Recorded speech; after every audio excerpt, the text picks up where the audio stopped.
होऊन द्या या ठिकाणी. सन्माननीय व्यासपीठावरील सर्व मान्यवर उपस्थित सर्व आदरणीय करंजे ग्रामस्थ माझ्या भगिनींनो, आज मी माझे पती कैलासवासी गुलाबराव भोसले यांचे करंजे गावातील सामाजिक सेवेचे अपूर्ण कामे पूर्ण करण्यासाठी अनमोल संधी मला दिल्याबद्दल आशीर्वाद द्या, विजय करा. महिला असंख्य प्रश्न मी सोडवण्यासाठी बहीण या नात्याने हमी देते. कमळ या चिन्हावर समोरील बटन दाबून भारतीय जनता पार्टीद्वारे दोन्ही महाराजांचे हात बळकट करा ही चरणी नतमस्तक ठेवून विनंती करते. जय हिंद, जय महाराष्ट्र. शिवेंद्रराजे भोसले बांधकाम मंत्री, उदयनराजे भोसले आमचे दैवत आणि जमलेल्या बंधू आणि माता भगिनींनो, महाराजसाहेब आमच्याकडे पाण्याची इतकी टंचाई आहे की काय वेळेस 1-1, 2-2, 3-3 वाजता काय ठिकाणी भटकवाड्यात पाणी येते. दुसरी गोष्ट, टाकी ही पहिली बांधायचं, पहिलं आम्ही काम करणार, मनापासून ती काम करणार, झटून पहिली टाकी बांधणार.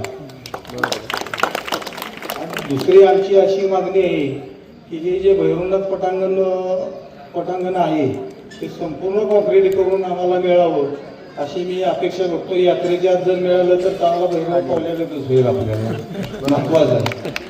दुसरी गोष्ट, बाळासाहेब अशा 413 जी जागा आहे आरक्षित आपली, तिथं एखादं जर छोटंसं कार्यालय काढलं तर माता बहिणीच्या मुली जे आहेत त्यांचं लग्नाचं कार्य ते आम्ही फ्री देऊ त्यांना आणि त्यांना पाहिजे ती मदत करून शकतो आणि फ्री त्यांचं काम करून देतो. आणि इंदलकर पाटील आमचे कायम तुमच्या निष्ठेचे आहेत, दोन्ही राजांच्या पाठीचे आहेत आणि आधी बी होते आणि ह्याच्यानंतर बी राहणार आहेत. एवढेच मी माझे भाषण संपूर्ण माझे भाषण पुढे. हे पहा, आत्ताचे अधिकृत उमेदवार सन्माननीय बबनराव किसनराव इंदरकर पाटील यांनी एक संकल्पना सुंदर मांडलेली आहे. साहेबांच्या विकास निधीतून जर झाली तर आम्हाला करंजे गावातील प्रत्येक सुकन्यांचा विवाह त्या ठिकाणी मोफत करता येईल आणि शिवाय सुद्धा करंजे ग्रामस्थ हे स्वखर्चाने करतील ते करा अशी या प्रसंगी विनंती करतो. आणि 3 वर्ष प्रशासक नगरपालिकेत होता, इलेक्शन झाले नव्हती, पण हे प्रशासक असताना सुद्धा शिवेंद्रराजेंच्या माध्यमातून 1000 ते 1,500 कोटी रुपयाचा निधी हा सातारा शहर व परिसर या याच्यात आलेला आहे. आपल्या इथे सुद्धा जवळजवळ 1 ते 1.5 कोटीचा करंजे भागात निधी आलेला आहे. त्यातली 2-3 नावं तुम्हाला वाचून दाखवतो. नागोबा मंदिर सभा मंडप यासाठी 20 लाख आलेला आहे. तसंच गणेश मारुती सभा मंडप 20 लाख, कॉन्क्रिटीकरण रोडचे कॉन्क्रिटीकरणासाठी 40 लाख, कामानाचे सुशोभीकरणासाठी 20 लाख, असे अनेक फंड आपल्याकडे आलेले आहेत इथं. पण हे फंड येताना आपली तुमची कामं करत असताना आपलं सुद्धा कर्तव्य आहे की या महाराजांनी दिलेला जे उमेदवार आहेत त्यांच्या पाठीमागं आपण खंबीरपणे उभं राहायचं आपलं काम आहे, म्हणजे आपल्या सगळ्या नागरिकांचं.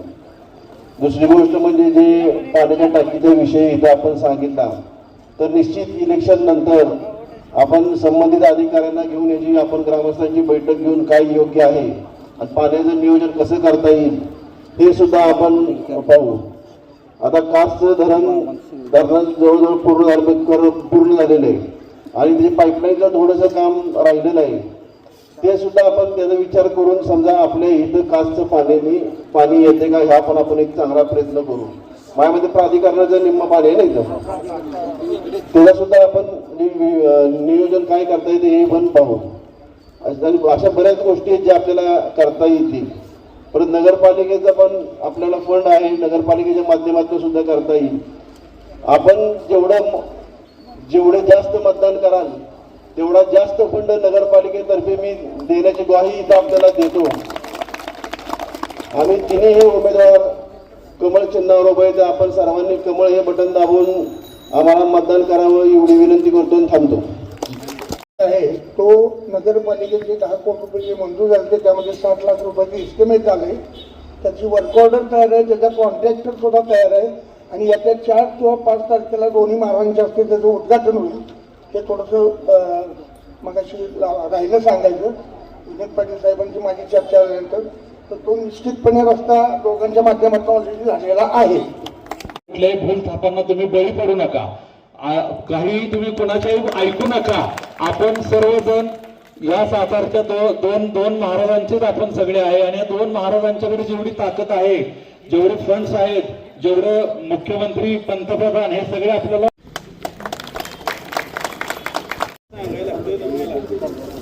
आज सातारा नगरपालिकेच्या पंचवार्षिक निवडणुकीच्या प्रचाराच्या निमित्तानं आज आपल्या प्रभाग क्रमांक 6 या आपल्या प्रभागामध्ये प्रचाराची ही सभा या ठिकाणी होत आहे. या सभेला आपले भारतीय जनता पार्टीचे नगराध्यक्षपदाचे उमेदवार माननीय अमोलजी मोहिते हे इथं उपस्थित होते. आता पुढच्या कार्यक्रमाला गेले. व त्याचबरोबर आपले दुसरे उमेदवार भारतीय जनता पार्टीचे अधिकृत उमेदवार माननीय बबन पाटील इंदलकर इथं उपस्थित आहेत. आपल्या तिसऱ्या उमेदवार भारतीय जनता पार्टीच्या सीमा गुलाब भोसले वहिनी यासुद्धा या ठिकाणी उपस्थित आहेत. त्याचबरोबर आपले सर्व जयादादा, आपले माजी उपनगराध्यक्ष मान्य आपले नाना, त्याचबरोबर शंकरराव कीर्तन ज्यांनी अर्ज मागे घेतला, त्याचबरोबर सर्वच स्टेजवर दिलीपराव निंबाळकर, बाळासाहेब भुजबळ, आपले धर्मराज घोरपडे, त्याचबरोबर मान्य सारंग पाटील, मान्य तानाजी कीर्तन, रोहित कीर्तन, निशिकांत पिसाळ, विक्रम बोराटे, भाग्यवंत कुंभार, त्याचबरोबर ज्यांनी आत्ताच मनोगत व्यक्त केलं ते आपले सचिन, त्याचबरोबर डॉक्टर फरांदे, सर्वच मान्यवर. आणि खरं म्हणजे माझा ज्यांना पाठिंबा होता आणि ते असं गायब होतं ना, तो गायब फोकसमधनं बाहेर गेला की मग प्रॉब्लेम होता. माझा ज्यांना अध्यक्षपदाला पाठिंबा होता पण त्यांना उमेदवारीच अध्यक्षपदाची मागितली नाही, ते मान्य शशांक ढेकणे. शशांक म्हटलं की असं जरा पोक्त माणूस वाटतो. भरपूर विनीत पाटील आणि सर्वच प्रभागातले मान्यवर, त्याचबरोबर फडतरे सर आणि उपस्थित माझ्या सर्व माता भगिनी, तरुण मित्रांनो, सर्व आता मुलं पण इथं प्रलय, अमर पाटील वगैरे सगळीच आता इथं उपस्थित आहेत. परत सगळ्यांची नावं घेता घेता एखादं राहिलं की वाटतं बाबा मुद्दा म्हणून आमचं नाव घेत नाही. तर सर्वच तोला मौलांची तेवढीच स्टेजवरची पण आणि आपण समोर असणारे सर्व सन्मान्य वडीलधारी माझ्या माता भगिनी आणि माझे सर्व तरुण मित्र, आज आपण भारतीय जनता पार्टीच्या उमेदवारांना विजयी करण्यासाठी ही सभा या ठिकाणी आपण घेतली आहे.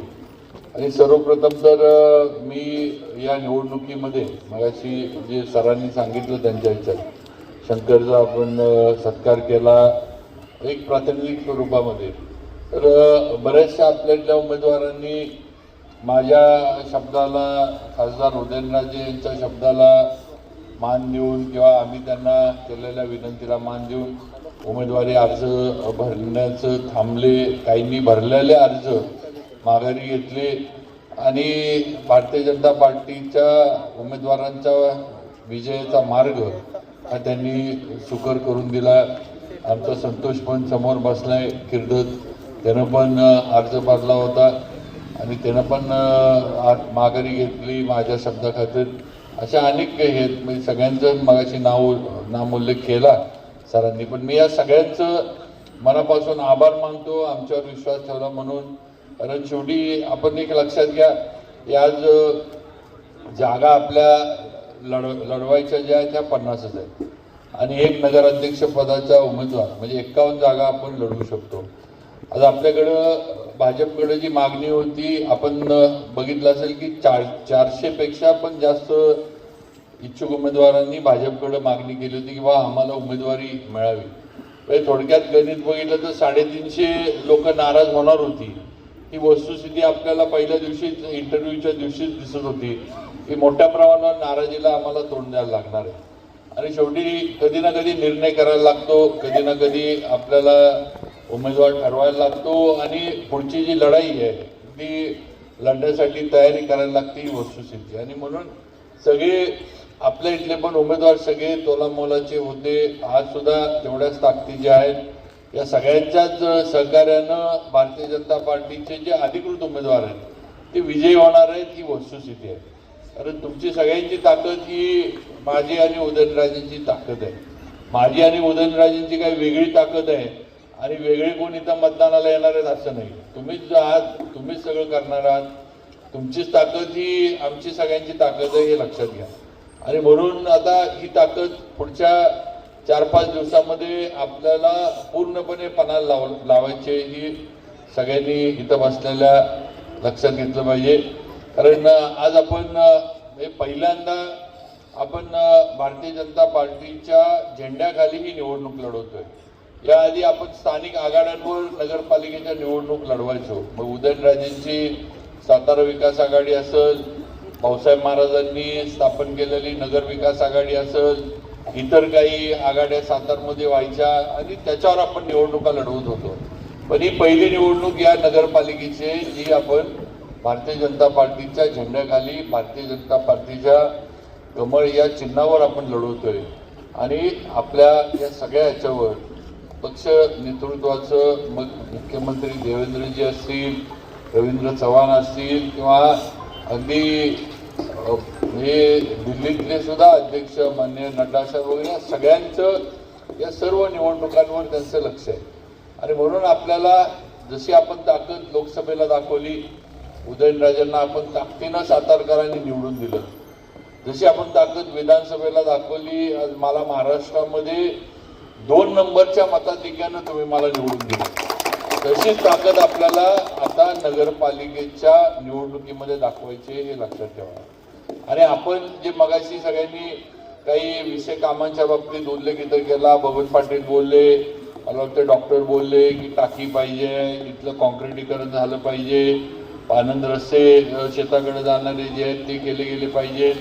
आता ह्या सगळ्याला तुम्हाला माहिती आहे की निधी जो आहे या कामं करण्यासाठी लागणारा पैसा जो आहे हा आपल्याला शासनाकडनं उपलब्ध करायला लागणार आहे. आपल्या नगरपालिकेची जी उत्पन्न आहे ही उत्पन्न आपलं फार मोठं नाही आहे. आपलं उत्पन्न कशात नाही येतं, नगरपालिकेचं उत्पन्न घरपट्टी, पाणीपट्टी आणि जे काही जाहिरातीचे आपण होल्डिंग्स वगैरे जे काही भाड्यानं देतो, जे लीजनं देतो त्याच्यातनं उत्पन्न येतं. तेव्हा आपलं फार काय मोठं उत्पन्न आहे आपल्या नगरपालिकेचं असं नाही. तेव्हा ही कामं करायची असली तर शेवटी आपल्याला राज्य सरकारवर अवलंबून राहायला लागतं, केंद्र सरकारवर अवलंबून राहायला लागतं. हे तुम्ही सगळ्यांनी मतदार म्हणून लक्षात घेतलं पाहिजे. आणि त्यांच्याकडनं जो निधी आपल्याला मिळतो त्याच्या माध्यमातून आपण ही सगळी मोठी कामं, मोठ्या योजना ज्या आहेत त्या आपल्या शहरामध्ये राबवतो. ते आपण लक्षात घ्यावं ही माझी विनंती आहे. आणि म्हणून आपल्याला ही सगळी कामं करायची. कॉन्क्रिटीकरण करू आपण, पाटील काळजी करू नका. आता यात्रा कधी आहे मला माहीत नाही, कारण पाटील असून तुम्ही काय मला यात्रेला बोलवत नाही. त्यामुळे मला आता मोहरं बोलवतात ही गोष्ट वेगळी आहे, पण पाटील बोलवत नाही हे महत्व. तेव्हा आता पाटलांची पाटीलकी ठेवायची का काढायची मला जरा ठरवायला लागेल. कारण महाराज म्हटल्यावर अधिकार आहे तुम्हाला. पूर्वी पाटील किंवा महाराजच वाटायचे. त्यामुळं पण गमतीचा भाग आहे, याचा अर्थ वेगळा काय लावू नका. नाहीतर परत कोणतं कुजबूज चालू करून बाबा असं म्हटले म्हणजे काहीतरी वेगळं आहे. आधी त्या बिचार बबन पाटलाच्या मागं काहीतरी भोग लागायचा दोन. तसं काय नाही, पण गमतीचा भाग आहे. पण नक्की पाटील आपण म्हटलंय आपण ह्याचं कॉन्क्रिटीकरण पण करू, काय फार मोठा विषय, अवघड विषय नाही. टाकीची पण आपण जी मागणी केली आहे ती पण योग्य आहे. चांगली जी जागा या संपूर्ण विभागासाठी, नुसतं आपलं गावठाण किंवा करंजी गाव नाही, संपूर्ण विभागासाठी जी जागा योग्य असेल ती जागा बघून त्या ठिकाणी जी या संपूर्ण परिसराला लागणारी पाण्याची जी कपॅसिटी आहे ती बघून आपण 100% पाण्याची टाकी करंजासाठी वेगळी उभी करू हा शब्द या निमित्तानं आपल्या सर्वांना मी देऊ इच्छितो. आणि या सर्व कामांसाठी आपल्याला शेवटी भाजपला साथ द्यायला लागणार आहे. आज आपण दिल्लीत उदयनराजेंना पाठवलं, आज दिल्लीत सरकार मोदीजींचं आहे, भाजपचं आहे. आज तुम्ही राज्यात मला पाठवलं, आज राज्यात सरकार देवेंद्रजींच्या नेतृत्वाखाली भाजपचं काम करतंय. आज तुम्ही मागं होता 5वी टर्म मला दिली, 5वी टर्म दिली. जी ताकद आपण केंद्र म्हणजे इलेक्शनमध्ये लोकसभेला आपण जी भाजपसाठी जी सगळ्यांनी केली, आज त्याचंच फळीत म्हणून मला आज मंत्रिपद मिळालं की वस्तुस्थिती आहे. आज तुमच्यामुळं मी महाराष्ट्रामध्ये फिरू शकतोय. आज तुमच्यामुळं सार्वजनिक बांधकाम मंत्री म्हणून मला काम करता येतंय. आज ज्या जिल्ह्यांमध्ये मी कधी गेलो नव्हतो त्या जिल्ह्यांमध्ये आता मला जाण्याचं चान्स मिळाला किंवा तिथं काम करण्याचा चान्स मिळाला. तिथं जाऊन तो जिल्हा कसा आहे, तिथली लोक कशी आहेत, तिथं काय आहे. आता मराठवाड्यामध्ये मी जातो, आज मी लातूरचा पालकमंत्री आहे. आज तो संपूर्ण परिसर आपल्याला माहिती आहे, मराठवाडा हा पूर्वी निजामशाहीमध्ये होता आणि त्या लोकांना बाकी काय नाही पण छत्रपतींचे वारस कसे आहेत हे बघण्याचं कौतुक त्यांना फार आहे. त्यांना काम बिल काय तुम्ही द्या देऊ नका, पण त्यांचं एक ते निजामशाहीचा ठपका त्यांच्यावर अनेक वर्षाचा अनेक पिढ्यांचा असल्यामुळं म्हणजे जेवढं आता आपण म्हणजे रोजच भेटतो एकामेकाला, त्यामुळे ठीक आहे आपण काय सातारकरच आहे, साताऱ्यातच आहे, रोजच आपल्या गाठी भेटी कोण ना कोण इकडे तिकडे भेटतं. पण त्या मराठवाड्यामधल्या लोकांना एक फार आकर्षण आहे की बाबा छत्रपतींचे वारस हे या निजामशाहीमध्ये आम्ही असल्यामुळं आम्हाला त्यांना यामध्ये हा अनुभव नव्हता की आता मी तिथे गेला तर हा अनुभव मला मिळाला. आणि म्हणून आज हे सगळं जे आहे हे तुमच्या ताकदीमुळं आज मला मिळालेलं आहे आणि मी करू शकतोय हे आपण लक्षात घ्या. आणि म्हणून माझी विनंती आहे की आता सगळी जी चेन आहे ती जुळून आलेली आहे. आज आपण फक्त नगरपालिका भाजपची आपण आता स्थापन केल्यानंतर आपल्याला जी अपेक्षा आपल्या सातारा शहरासाठी आहे, मी नुसतं करंजी म्हणणार नाही. मी परवा पण त्या आपल्या याच्यासाठी उद्घाटनासाठी आलो होतो. आपलं जे आम्ही करंजेकर बैलगाडीचं स्मारक जे आपण केलंय त्याच्या उद्घाटनासाठी आलो होतो. मी त्या दिवशी पण बोललो आणि आज पण मी तुम्हाला सांगतोय की नुसतं आता करंजे, पिलेश्वरी नगर, शाहूपुरी असा विचार करू नका. आज आता आपल्याला या निवडणुकीनंतर हे सगळं जे आहे म्हणजे केंद्रात उदयनराजे प्रतिनिधी आहेत, मी राज्यात आहे, दोन्हीकडे आपलं सरकार आहे. त्यामुळे आता नगरपालिका भाजपची केल्यानंतर आपण किती घेऊ शकतो, आपण किती सरकारकडनं मिळवू शकतो हे आपण ठरवायचं.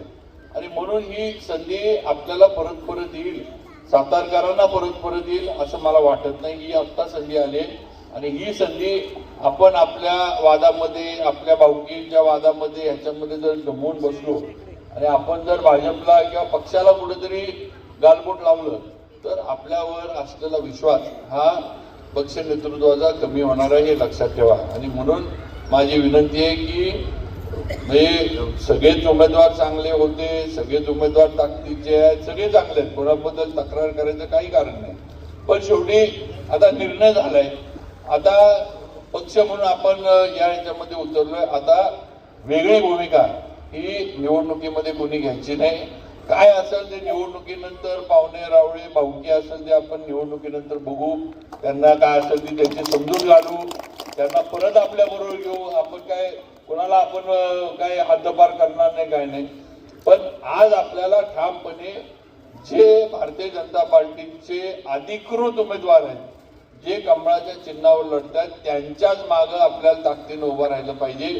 हे सर्व मतदार बंधू भगिनींनी लक्षात ठेवायचं. आणि 3 कमळ आहेत, एक अध्यक्षपदाचं आणि 2 नगरसेवकांची, तर ती बघायची आणि बटन दाबायचं, बाकी काही बघत बसायचं नाही. कारण शेवटी आपल्याला आपल्या सातारचं काहीतरी वेगळं रूप आपल्याला निर्माण करायचं आहे. आज आपण बघा RTO ऑफिसचा रस्ता आपण केला, एवढं चांगलं काम झालंय. आज लोक फिरायला वगैरे त्या रस्त्याला येतात. आज पोवई नाक्यापासून आपण वाडे फाट्याचा रस्ता केला. आता आपण जसा RTO ऑफिसचा रस्ता केलाय तसाच आपण त्या कुबेर विनायक पासून कुपर साहेबांच्या बंगल्याकडे जाणारा रस्ता केला. आज आपण मोना स्कूलचा रस्ता कॉन्क्रीटचा केला. आता आपण नवीन याच्यामध्ये बॉम्बे रेस्टॉरंट ते पोवई नाका रस्ता आता चालू केलाय, त्याच पद्धतीनं आपण करणार आहे कॉन्क्रीटचा. त्याच्यानंतर आम्ही आता पुढचे प्रस्ताव दिले की नगरपालिका ते बोगदा समर्थ मंदिरचा हा रस्ता करायचा. आपला राधिका रोड आपण त्या पद्धतीनं करायचा प्रस्ताव शासनाकडे दिलाय, कारण राधिका रोडला पण वर्दळ फार असते. सगळे रस्ते जे प्रमुख आहेत ते आधी आपण म्हणजे कॉन्क्रीटचे करून घेण्याचं आपण नियोजन सगळं जे आहे ते केलेलं आहे आणि लवकरच त्याची सुरुवात सुद्धा होईल.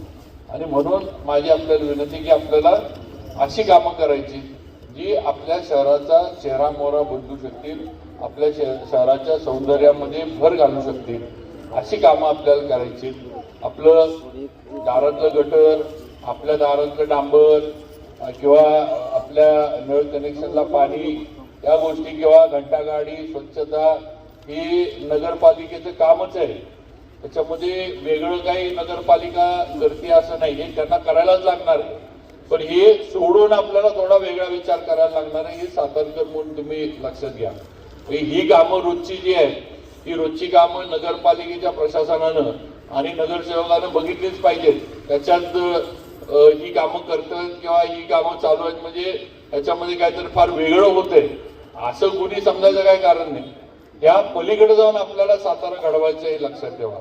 एक काहीतरी ज्याला आपण व्हिजन म्हणतो ते सातारचं आपण आता ठेवलं पाहिजे किंवा आपल्याला कशा पद्धतीनं आपला सातारा घडवायचा आहे आणि त्याप्रमाणे आपल्याला पुढे जायचं. आणि हे सगळं करायचं असलं तर शेवटी राज्य सरकारची आणि केंद्र सरकारची ताकद ही तुमच्या माझ्या आणि आपल्या सातारच्या नगरपालिकेच्या मागे पाहिजे, तर हे सगळं आपण करू शकतो. की सगळ्यांनी कुठेतरी समजून घेतलं पाहिजे. आज आपले दोन्ही उमेदवार इथे आहेत. अमोल मोहिते नगराध्यक्ष पदाचे उमेदवार आहेत. आज बबन पाटील अनबोळी आहेत, आपल्याच गावचे सुपुत्र आहेत. आज करंजी हे मला वाटतं सातारा शहरातल्या किंवा नगरपालिका हद्दीतला एक असा प्रभाग आहे की अजून शहरात आला असला तरी गाव पण या प्रभागाने जीवन ठेवले. आज एक गाव म्हणून या म्हणजे जे काय असं ते यात्रा होती सगळं होतं. आज हे गाव पण किंवा गाव म्हणूनच करंजीला अजून सुद्धा आपण लोक करंजी गावच म्हणतो. आपण काय करंजी शहरात आले म्हणून काही वेगळे म्हणत नाही. त्यामुळं आज हे गाव पण जे ही वेगळी ओळख जी आहे ही आपण करंजी ग्रामस्थांनी कायम ठेवली आहे, ही वस्तुस्थिती आहे. आणि म्हणून आज आपलेच बबन पाटील उमेदवार आहेत. आज त्यांनी यापूर्वी काम केले आणि नक्की त्यांना अनुभव आहे. पण मगाशी मला वाटते सर का कोणतर म्हटले की कुणालाही न दुखवणारे कुणालाही वाईट न बोलणारे उमेदवार आहेत. मग माझं म्हणणं आहे ह्याच्यापेक्षा तुम्हाला वेगळं काय पाहिजे. हे जर उमेदवार कोणाला दुखवत नसला तर ह्याच्यापेक्षा उमेदवारामध्ये अजून वेगळं काय बघायचं. आणि म्हणून माझी विनंती आहे की त्यांना आपण पूर्णपणे साथ दिली पाहिजे. आज सीमा वहिनी आहेत, गुलाब भोसले आपले या गावचे सुपुत्र होते. एवढं त्याला काम करण्याची इच्छा होती, सगळं होतं. दुर्दैवानं त्याचं स्वप्न होतं, कारण मी त्यावेळेला होतो, महाराज होते, आम्ही प्रचारामध्ये होतो. सगळं दुर्दैवानं गुलाब भोसलेंचं स्वप्न पूर्ण झालं नाही. दुर्दैवानं त्यांचा फार लवकर ते आपल्यापर्यंत गेले. त्यामुळं ती एक सगळ्यांनाच मनाला चटका लावून जाणारी घटना होती. पण आज निखिल असं, आज निखिल गुलाबच्या नंतर ठीक आहे, लहान होता मोठा झाला, तरुण आहे. थोडंफार तरुण म्हटल्यावर जरा जोश असतो, काही बोलून जात असेल, काही करत, पण शेवटी तुमचाच मुलगा आहे. आज मुलांना तुम्ही समजून घेतलं नाही तर कोणी समजून घ्यायचं. आणि आज त्या याच्यामध्ये आज त्यानं आईला उभं केलंय व सगळ्यांच्या यानं उभं केलंय. काही एकटाचा हट्ट होता असं नाही, बरोबर आहे का नाना? सगळ्यांच्या मागणीनं त्या उभ्या राहिल्यात. काही एकटा निखिलचा हट्ट होता की माझी आई उभीच राहिली पाहिजे असं काही नाही. सगळ्यांनी मागणी केली की यावेळेला द्या. असं पण रिझर्वेशन पडले आणि रिझर्वेशन मध्ये बसणारी आमची सीट आहे. आणि त्यांचं तुमच्या काय बचत गटाचं काम वहिनींचं आहे, सगळ्यांमध्ये असतात. आज त्या असतील, निखिल असतील, गुलाबचं आपला गणेश, हे सर्व लोकांमध्ये किंवा सगळ्यांमध्ये. त्यामुळे शेवटी आपलं पण काहीतरी गावातले किंवा करंजी गाव म्हणून कर्तव्य आहे की कुठंतरी आपण पण गुलाबच्या त्या ह्याला न्याय मिळवून दिला पाहिजे असं माझं स्पष्ट मत आहे. आणि म्हणून सगळ्यांनी ताकदीनं त्यांच्या मागे राहून, मला माहित आहे समोर आता किरणच्या मंडळी आहेत. आता किरण काय मला पण नवीन नाही, तुम्हाला पण नवीन नाही. पण तुम्हाला पण माहिती आहे की आज किरणच्या मंडळी नगराध्यक्ष होऊन गेलेले आहेत. आणि त्यांना नगराध्यक्ष करण्यामध्ये मीच त्यांच्या मागं होतो, किरणच्या मागं होतो, ही पण वस्तुस्थिती आहे. तेव्हा आता त्यांनी नगरपालिकेचं सर्वोत्तम पद आहे ते उपभोगलेलं आहे. आता परत नगरसेवक होऊन त्या काही वेगळं होऊ शकणार नाही ती वस्तुस्थिती आहे. त्यामुळं आज त्यांना जे आहे ते नगरपालिकेचं नगराध्यक्षपद त्यांच्या घरामध्ये मिळाले. आज या घरानं हे आज आपल्यासाठी काम करून करून काय जे काय घटना घडली त्याच्यातनं आज गुलाब सारखा एक तरुण होतकरू समाजसेवक एक राजकारणी आज करंजातनं गेला. कुठेतरी आपण सुद्धा त्यांच्या घराला त्याच्या कुटुंबाला न्याय दिला पाहिजे.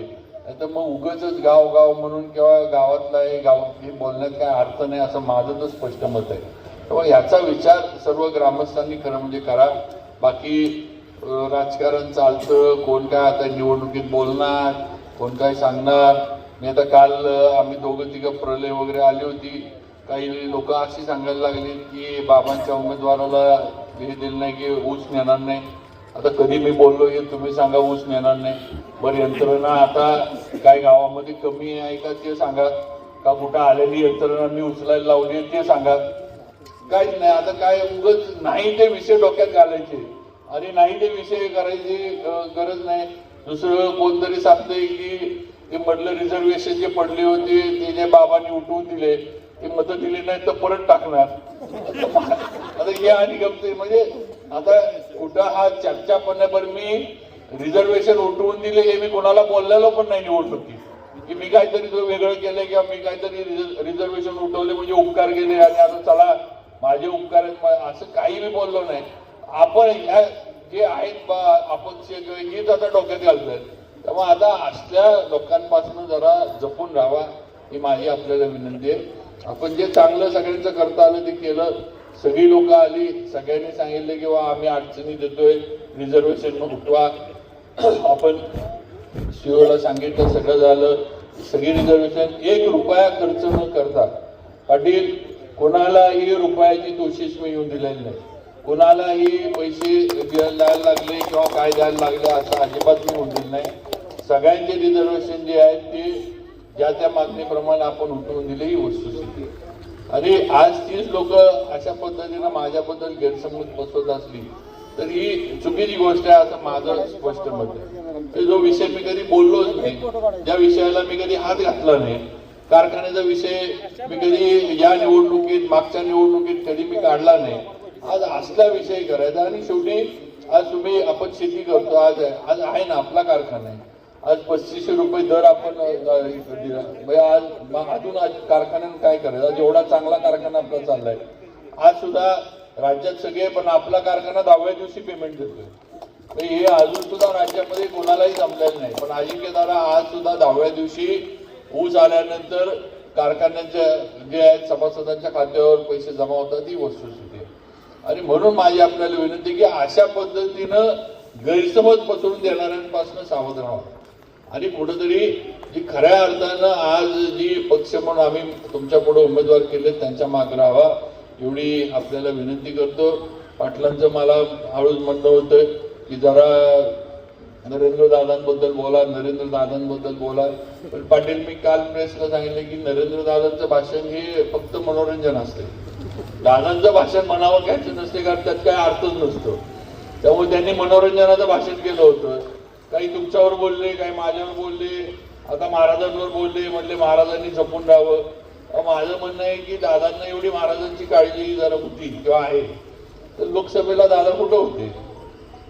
लोकसभेला नरेंद्र दादा कुठं होते. महाराजांची एवढी काळजी होती तर कुठंच नव्हते. मग त्यावेळेला त्यांनी काळजी दाखवायची होती ना महाराजांची. त्यामुळे आम्हाला काळजी का आम्हाला सातपाना शिकवण्याची गरज नाही. बरं आता ते नवीन तो व्हिडिओ जुना जो आहे तो आता फिरायला लागलाय सगळीकडं. कॉन्ट्रॅक्टरकडनं पैसे मागितल्यावर जे काय प्रसाद त्यांना मिळाला त्याचा. आता ही तर एक हे झलक आहे. आता अशांना जर आपण नगरपालिकेमध्ये पाठवलो तर कॉन्ट्रॅक्टरांना बाहेर लाईनच लावायला लागेल. काय असेल ते वसुली द्या आणि तुमचं काम घेऊन जावा. त्यामुळं ह्या गोष्टींचा आपण कुठेतरी विचार केला पाहिजे. आज परवा मी भाषण सुवर्णाताईंचं पण ऐकलं, म्हणजे सुवर्णाताईंबद्दल माझं काही नाही, ताई ज्या गांधी मैदानावर बोलल्या ती वस्तुस्थिती आहे, ताईंनीच वस्तुस्थिती मांडली. ताईंनी सांगितलं की मला भाजपनं राज्यावर नेलं, मग तुम्ही भाजप का सोडलं? तुम्हाला जर भाजपनं राज्यावर नेलं, तुम्हाला जर भाजपनं राज्यात त्यांनी सांगितलं की मला मुख्यमंत्री ओळखतात, मला गडकरी साहेब ओळखतात, मी पण घाबरतो अजून फोन करायला मुख्यमंत्र्यांना गडकरी साहेबांना. तुम्हाला ओळखतात चांगलं आहे, मग एवढं तुमची ओळख झाली होती आणि एवढं सगळं वरपर्यंत होतं, तर मग तुम्ही भाजप सोडायचं कारण काय होतं? पद ठीक आहे, एक किंवा पदाचा विषय होता, पण असं काय नाही की हेच एकमेव पद आहे की ज्याच्यामुळं आपण न्याय देऊ शकतो. अनेक संधी येतात, अनेक हे येतात, तुम्ही अनेक गोष्टी करू शकता. काय नगराध्यक्ष पदाला मी उभे राहिले तरच मी काम करू शकते किंवा नाही. आता विक्रमला मी सांगितलं, विक्रम म्हटलं तू पदाधिकारी म्हटलं आपल्याला असं करायचं. त्याने 1 मिनिटात माझं ऐकलं. तो म्हटलं नाही आम्ही थांबतो, पक्षासाठी मी थांबणार. अगदी मनापासून काय कशाला नाही हे नाही माझं ऐकून घ्या वगैरे एक शब्दानं तो बोलला नाही. मला अशा पद्धतीनं ही नवीन मुलं ज्यांना खरं म्हणजे अजून संधी मिळाली नाही ती पक्षासाठी थांबतात. आणि तुम्हीच म्हणता की मला भाजपनं राज्यावर पाठवलं, मला एवढी सगळी मोठी नेते मंडळी देशातली ओळखतात वगैरे, आणि तुम्हीच पक्ष सोडून कुठंतरी राजकारणासाठी सत्तेसाठी इकडून तिकडं जाता, ही खंत आहे असं मला वाटतं. म्हणजे यातनं तुमचा स्वार्थीपणा जो आहे हा दिसून येतो. तर तुम्हाला बाकी काही घेणं देणं नाही, तुम्हाला पद आणि सत्ता आणि त्यातनं जे काही तुम्हाला पुढे मिळवायचं हेच तुम्हाला तुमच्या राजकारणाचा मूळ भाग आहे किंवा मूळ गाव आहे, हे आपण सुद्धा सगळ्यांनी लक्षात घेतलं पाहिजे. त्यामुळं अशा लोकांना आता त्यांना घरी बसवण्याची वेळ ही आलेली आहे. बाकी आपण जे असं आपल्या करंजेचा विकास हा गतीनं करू. याआधी पण आपण बरीचशी कामं केली, बऱ्याचशा याला शासनाकडनं निधी आपण उपलब्ध करून दिला आहे. गावातली काही डांबरीकरणं असतील, कॉन्क्रिटीकरणं आपण पूर्ण केली. आपल्या मला वाटतं नाभिक समाजाच्या याला हे दिलं आपण, समाज मंदिर दिलंय, दुसरं पण आपण समाज मंदिर दिलंय. खालच्या बाजूला आपण तालमीचं हे केलंय, ते काय ते संडास जिथं आहे तिथं मुलांचं सगळ्यांचं म्हणणं होतं किंवा ते संडास काय फार कोण वापरत नाहीत, ते नगरपालिकेनं काढून तिथं आम्हाला तालीम बांधून द्या, त्याचा आपण प्रस्ताव मंजूर करून दिलाय. तेव्हा असे अनेक कामं जी आहेत ती करंजामध्ये या म्हणजे आपलं सरकार आल्यापासून 2-1.5 म्हणजे वर्ष किंवा त्याच्या आधी सुद्धा आपण देवेंद्र फडणवीस उपमुख्यमंत्री असं दिले, ते आपण लक्षात घ्या. पुढं सुद्धा करू. कामं काही कधी थांबणार नाहीत, विकास कधी थांबत नसतो, पण शेवटी केलंय त्याच्या मागं जायचं का उगाच काहीतरी आज कोणतरी अपक्षाचा झेंडा घेऊन त्या चिन्हाचा आगा नाही पिछा नाही, कोणाला काय ते एअर कंडिशनर मिळालंय, कोणाला काय मिळालंय, कोणाला काय काय कोणाला बॅट मिळाली आहे, कोणाला बॉल मिळालाय, एक एकत्र पण मिळाले नाही क्रिकेट खेळायला. तर ती क्रिकेट तरी खेळता आलं असतं, बॅट बॉल एकत्र असतं तर. हा काय असलं यांना हे करायचंय, काय त्यांना हे नाही. आणि शेवटी अपक्षांचं काय असतं, जिकडं गुलाल खोबरं तिकडं चांगलं, ही अपक्षांची, कारण शेवटी त्यांना पर्याय नसतो. निवडणूक झाल्यानंतर किंवा अगदी दररोज झाला वाईटात वाईट एखादा अपक्ष निवडून आला. आज शहराची परिस्थिती आपण बघतोय, आपण सगळेजण शहरात फिरतोय. आज आपल्याला स्पष्ट दिसते की अमोल मोहिते निवडून आल्यात, जमाई निवडून येणारही वस्तुस्थिती आहे. आज भाजपची सत्ता नगरपालिकेमध्ये येणारही आपल्याला कळतंय दिसतंय. पण एवढं कळतंय दिसत असताना अपक्षांचा विचार करायची गरजच काय नाही. जिथं म्हणजे बाकीचे 80% जिथं किंवा 90% म्हणा जिथं भाजपचे निवडून येणार आहेत तिथं अपक्ष 1-2 येऊन करणार काय आणि तिथं त्यांचा फरक काय पडणार आहे ह्याचा विचार आपण करा. तेव्हा आपलं मत वाया घालवू नका. आपलं मत जिकडं सत्ता जाणार आहे त्या बाजूला ठेवा. प्रवाहाच्या बरोबर राहिलं पाहिजे. प्रवाहाच्या विरोधात गेलं की दमछाकून माणूस संपतो. प्रवाहाच्या विरोधात हे करता येत नाही. ही म्हणजे काय म्हणायची होण्याची याच्यातली हे आहे. त्यामुळे प्रवाहाबरोबर आपल्याला राहिलं पाहिजे हे आपण सगळ्यांनी लक्षात घ्या. बाकी आपण सर्व आमचे दोन्ही उमेदवार बबन पाटील असतील, आमच्या सीमा वहिनी असतील, अमोल मोहिते असतील आणि इतर पण प्रभागातले उमेदवार त्यांना सुद्धा याच पद्धतीनं आपण ताकदीनं निवडून द्या. कमळ हे आमच्या सर्व भारतीय जनता पार्टीच्या अधिकृत उमेदवारांचं चिन्ह आहे आणि कमळाच्या समोरचं बटन दाबून आपण सर्वांना मोठ्या मताधिक्यानं विजयी करावं. त्याचबरोबर येणाऱ्या यात्रेच्या आधी पाटील म्हणले तसं कॉन्क्रिटीकरण पण आपण लवकरात लवकर पूर्ण करण्याचं नियोजन करू, हे सुद्धा या निमित्तानं आपल्याला सांगतो. परत एकदा सर्वांना विनंती करतो की कुठलाही वेगळा विचार, कुणी काही वेगळं सांगतंय, काहीतरी आपलं मनामध्ये काहीतरी कलुषित करण्याचा प्रयत्न करतंय, असं काही न करता फक्त कमळ बघायचं आणि बटन दाबायचं एवढंच डोक्यात ठेवा आणि मतदानाला जावा, ही विनंती आपल्या सर्वांना करतो आणि माझे 2 शब्द थांबवतो. जय हिंद, जय महाराष्ट्र.